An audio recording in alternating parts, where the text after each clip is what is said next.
Hello, everyone. Welcome back to our channel. Good morning, good afternoon, good evening. I greet you all according to your time and locations.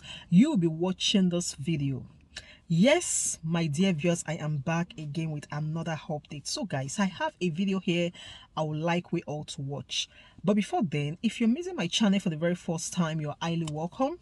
Please kindly do well to like, share and subscribe. Leave your thought on the comment section. Let us know what you think about this video and I will see you towards the end. Nigerian Navy were directed to submit their retirement applications to their respective service headquarters before the deadline.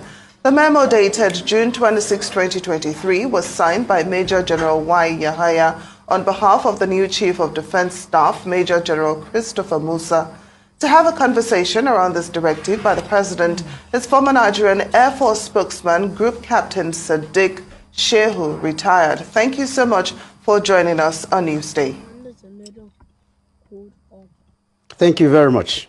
Now, I'm wondering, why this necessity to retire 100 military generals? What impact is it likely to have on our security architecture when we retire our trained military generals early due to political reasons? Well, thank you very much. Please permit me to make a little correction in the background story that you gave when you said Army generals. The retirement is going to cover Army, Air Force, and Navy. So you have generals in the Army, generals in the Navy, and generals in the Air Force. Now, having said that premise, permit me to say, when you say what effect will it have on security, well, I think that is not the important thing because, look, we have enough generals. If these people go, they can be replaced. However, what is important to note is that it is not normal for a military anywhere in the world to in one go retire. You're talking about 100. By my own estimate, I have about 133 major generals in the Army, rear admirals in the Navy, and the air vice marshals in the Air Force. I have a number of close to 133 that are living.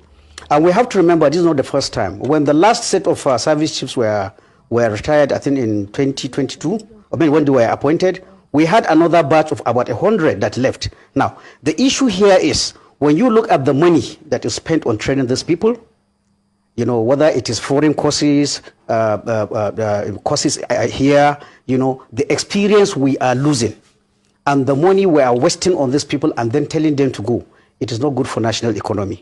On the individual level, the problem we have with this, but I must put the premise that, look, a president and commander-in-chief, according to the constitutional requirement, I think section 217, he has the right to appoint service chiefs. And the constitution does not tie his hands that in appointing service chief, he must pick either the most senior or the middle senior or the most junior. It is completely within his right to do that. But President Bola Tinubu can admit a number of about 350 major generals across the services. So to be honest with you, his work was not even easy in picking his service chief. I think here is a problem that started long ago. We should not be having 350 major generals for the president to pick. The services themselves, either the services themselves or with the superintendents of the Ministry of Defense should have pruned that number.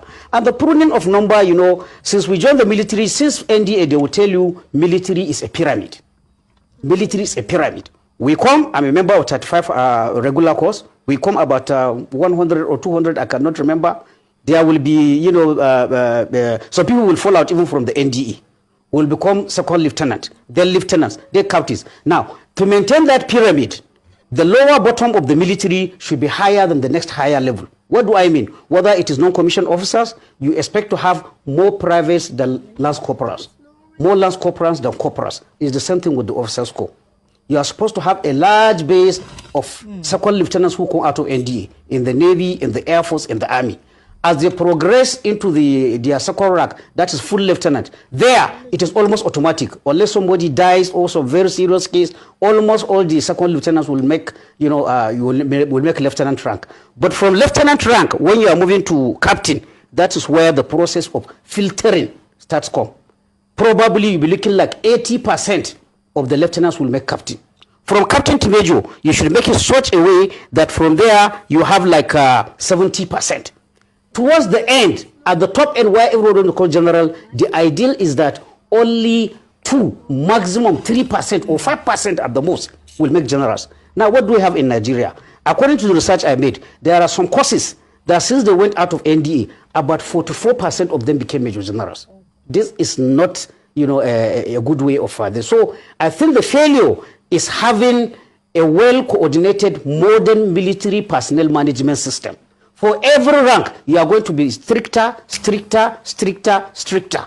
At the end of it, if you take any course from NDA, they should be able to produce not more than 5% of them to become major generals. But like I told you, we have courses where 30%, where even 44% became major generals. Then you are going to have a problem. Now, if you follow that stricture of military pyramid, whoever is the president and commander-in-chief, you have already, given him a few number of top quality officers where he can make his choice. Like I said, a situation where a president comes and he has 350 major generals to pick, you have not helped him. So I think the problem is not made by the president himself, because again, like I said, the president, in fact, if you look at the literal meaning of section 217 on the appointment of service chiefs, as it is now, the president can even pick a colonel and say, this is my service chief, because his hand is not tied.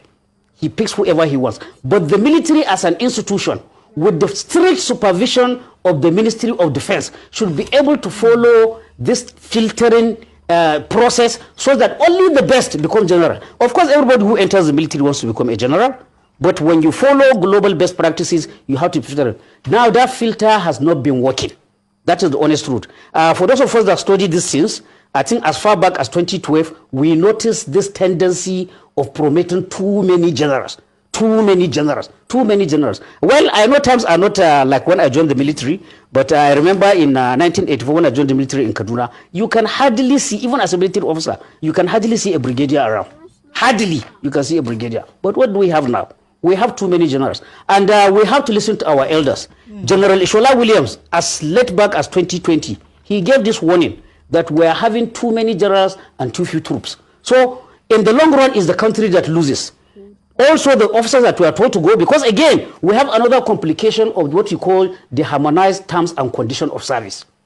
What the harmonized terms and condition of service says is that it guarantees every officer a period of service for 35 years or 60 years of age. If you look at the officers that are left, they're all my juniors. I think the highest will be in their middle 50s.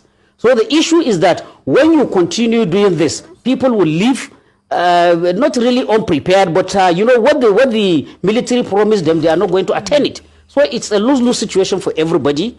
You lose a vibrant young man, they go home unprepared, and then you have a bloated military structure. What does a bloated military structure does? It costs a lot of money. Let's be honest with ourselves. There is no money you can pay a soldier for risking his life.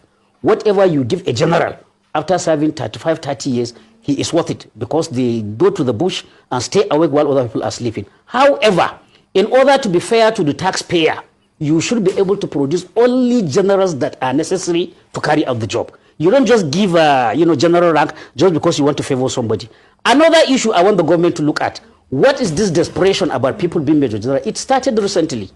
If you look at the salary structure of the services, as is usual, a lieutenant will earn higher than a second lieutenant, captain will higher than a lieutenant, and so on and so forth. But the gap is proportionate between this rank until you reach brigadier and major general and equivalent.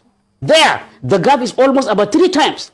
So what does that? There's nobody who doesn't like money. There's nobody who doesn't like allowances. So what we have now is pressure being mounted on the services. A service knows that it needs only 50 major generals, but pressure from senators, pressure from traditional rulers, pressure from the chief's wife, pressure from everywhere. The chief, knowing that I need only 50 major generals, will end up promoting 100 major generals. In the long run, who loses? It's national interest that is affected, because apart from losing money, when you have too many generals, now we have generals, with due respect, that are doing actual work of colonels. That is what we have.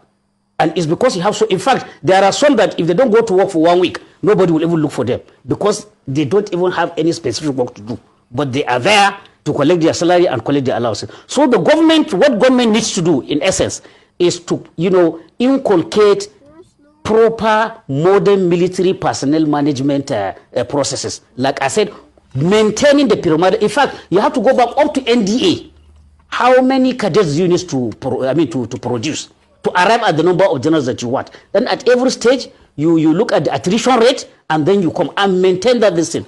And I would like what is happening again, which I have to point out, the filtering process after the services have submitted their list for promotion. There is the Army Council, there is the Air Force Council, there is the Navy Board, with the Minister of Defense as chairman. Now, if there's any overbloating of promotion, it is expected that the Army Council, the Air Force Council, or the Navy Board, with the minister saying, will say, look, I represent the federal government. The economy cannot allow this kind of number of major generals. But the truth is that that filtering process is not working. Almost whatever the services carry to their councils or to their boards, that's exactly what comes out. So we have to go back on that line, which is better for everybody. And again, when you have so many generals, even carrying out commands becomes difficult. So guys, thank you so much for watching. What do you think about this video? Please kindly drop your opinion down below. I'll see you in my next one. Bye for now.